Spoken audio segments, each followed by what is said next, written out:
Macbeth by William Shakespeare, another play that I'm sure you're familiar with and may have even read. As you know, the character of Macbeth is very different than the character of Hamlet. Some similar tropes are here: ghosts, revenge, murders, suicides, but the character of Hamlet was starkly different as someone who was searching for himself and battling with himself. Macbeth also is a character who's tragically flawed, but only in his own pursuit for vanity and greed. The play begins with three witches meeting, and they decide that their next meeting will be with Macbeth, the king's kinsman, who is praised for his bravery and fighting prowess. He and Banquo are generals under King Duncan when they meet the witches who tell them prophecies. This is Hamlet. He responds, "Stay, you imperfect speakers, tell me more. By Sinel's death, I know I am Thane of Glamis. But how of Cawdor? The Thane of Cawdor lives, a prosperous gentleman, and to be king stands not within the prospect of belief, no more than to be Cawdor. Say from whence you owe this strange allegiance, or why, upon this blasted heath you stop our way. With such prophetic greeting, speak, I charge you." Banquo challenges what the witches say, but they address Macbeth as Thane of Glamis, Thane of Cawdor, and that he shall be king hereafter. So they prophesy that Macbeth will not only gain the heirship of the Thane of Cawdor, but he will also be a king. Macbeth is stunned in silence. He really doesn't know how to react to this. And Banquo wants to ask of his own future. The witches respond that he will be a father to a line of kings, though he himself will never be one. While the two men wonder at these pronounces, the witches vanish, but don't worry, they're going to come back in the play. And another Thane, Ross, arrives and informs Macbeth of his newly bestowed title, Thane of Cawdor, as the previous Thane of Cawdor was put to death for treason. The prophecies are being fulfilled. The first prophecy of him being Thane of Cawdor is fulfilled, and so now, though Macbeth was previously skeptical of the witches' prophecies, they seemed impossible, now that they were starting to come true, he immediately began to harbor ambitions of becoming king. Macbeth becomes so attached to this idea of becoming king and believes in it so strongly and arrogantly that the entire play is set on this impetus of Macbeth wanting this kingship and nothing else. Macbeth sends a message ahead to his wife, Lady Macbeth, telling her about the witches' prophecies and that King Duncan will be spending the night at Inverness, which is Macbeth and Lady Macbeth's castle. Lady Macbeth doesn't have the cynicism that Macbeth had when he first heard the prophecies. In fact, she welcomes the prophecy and that the potential that her husband will be king very readily. In fact, she tells Macbeth that they should murder Duncan that night in order for Macbeth to obtain the kingship.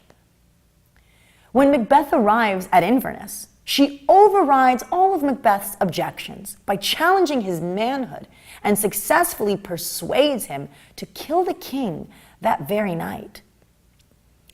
He and Lady Macbeth plan to get Duncan's two chamberlains so drunk that they black out, and the next morning will be blamed for his murder. And since they will be so inebriated, they won't remember anything, and therefore will be defenseless. While Duncan is asleep, Macbeth stabs him, and Lady Macbeth frames Duncan's sleeping servants for the murder, placing the bloody dagger that murdered Duncan on them. Macduff, the loyal Thane of Fife, arrives the next morning to Inverness, and Macbeth leads them to the king's chamber, where Macduff discovers Duncan's body. Macbeth murders the guards to prevent them professing their innocence, but claims that he did so in a fit of anger over their misdeeds, having killed Duncan. Duncan's sons Malcolm and Donalbain flee to England and Ireland, respectively. They fear that whoever killed their father will desire their demise as well. Their departure makes them suspicious of Duncan's death, and Macbeth assumes the throne as the new king of Scotland, as a kinsman of the dead king. Banquo remembers the witch's prophecy about how his own descendants would inherit the throne, and this makes him suspicious of Macbeth sitting on that throne. This also makes Macbeth fear that Banquo might want to have some kind of revenge against him. So he arranges to have he and his young son Fleance murdered by hiring 2 men to kill them, and later sending even a 3rd murderer. The assassins succeed in killing Banquo, but Fleance escapes. Macbeth becomes furious. He fears that his power will remain insecure as long as an heir of Banquo remains alive. This paranoia, anxiety, and fear are the impetus for the actions that carry throughout the rest of the play. At a banquet, Banquo's ghost enters and sits in Macbeth's place. Macbeth raves fearfully at the ghost, but the guests don't see anybody sitting in the chair, and so they believe that he is insane. The others panic at the sight of Macbeth raging at an empty chair, until a desperate Lady Macbeth tells them that her husband is merely afflicted with a familiar and harmless malady. You see, Lady Macbeth continues to cover up for Macbeth while she pushes him for actions that he's not even ready or sure he wants to take. So even in this instance, she feels that she has to again cover for him. Although the ghost departs, it returns, and Macbeth's reaction is the same. He raves madly at the empty chair, disturbing his guests, the lords that he invited. Well, in fact, at this time, Lady Macbeth tells them that they should leave. Macbeth visits the 3 witches once more and asks them to reveal the truth of their prophecies to him. He's unsure now what to do. And by answering his questions, they summon horrible apparitions. First, they conjure an armored head, which tells him to beware of Macduff. Second, a bloody child tells him that no one born of a woman shall be able to harm him. Third, a crowned child holding a tree states that Macbeth will be safe until Great Birnam Wood comes to Dunsinane Hill. Macbeth is relieved and feels secure because he knows that all men are born of women and forests cannot move. So he doesn't see how these prophecies can ever come true.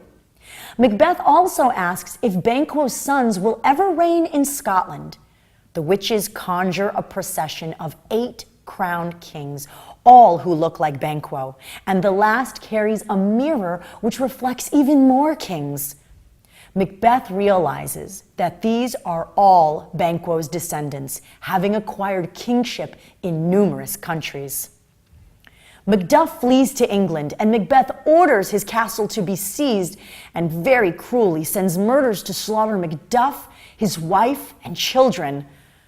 Although Macduff is no longer in the castle, everyone in Macduff's castle is put to death, including Lady Macduff and their young son. Lady Macbeth becomes racked with guilt from the crimes she and her husband have committed. At night in the king's palace at Dunsinane, Lady Macbeth enters in a trance with a candle in her hand. She is sleepwalking and bemoaning the murders of Duncan, Lady Macduff, and Banquo. She tries to wash off the imaginary bloodstains from her hand and bemoans the terrible things that she pushed her husband to do. She is racked with guilt, and her conscience is in pain. In England, Macduff is informed that his family is dead. He is stricken with grief and vows revenge. Prince Malcolm, Duncan's son who fled originally, succeeded in raising an army in England, and Macduff joins him as they ride to Scotland together to challenge Macbeth's forces at Dunsinane Castle. While encamped in Birnam Wood, the soldiers are ordered to cut down and carry tree limbs to camouflage their numbers so that Macbeth will not know who or how many are hiding in the woods near his home. Before Macbeth's opponents arrive, he receives news that Lady Macbeth has killed herself, causing him to sink into a deep and pessimistic despair. He is now all alone. He awaits the English and fortifies Dunsinane. He is certain that the witch's prophecies guarantee his invincibility. But he's struck with fear when he learns that the English army is advancing on Dunsinane, shielded with bows cut from Birnam wood, in apparent fulfillment of one of the prophecies, that the woods would come closer to Dunsinane. The English forces overwhelm his army and castle. Macbeth boasts that he has no reason to fear Macduff, for he cannot be killed by any man born of woman. Macduff declares that he was, quote, from his mother's womb untimely ripped. What he's saying is he was born by cesarean section, and in there not properly or traditionally born in the way that people understood. And in essence, this fulfills the second prophecy. Macduff kills Macbeth, beheads him, and fulfills the remaining prophecy. Malcolm, now King of Scotland, declares his benevolent intentions for the country and invites all to see him crowned at Scone. Although Malcolm and not Fleance is placed on the throne, the witch's prophecy concerning Banquo, thou shalt get kings, was known to the audience of Shakespeare's time to be true. James VI of Scotland, later also known as James I of England, was supposedly a descendant of Banquo.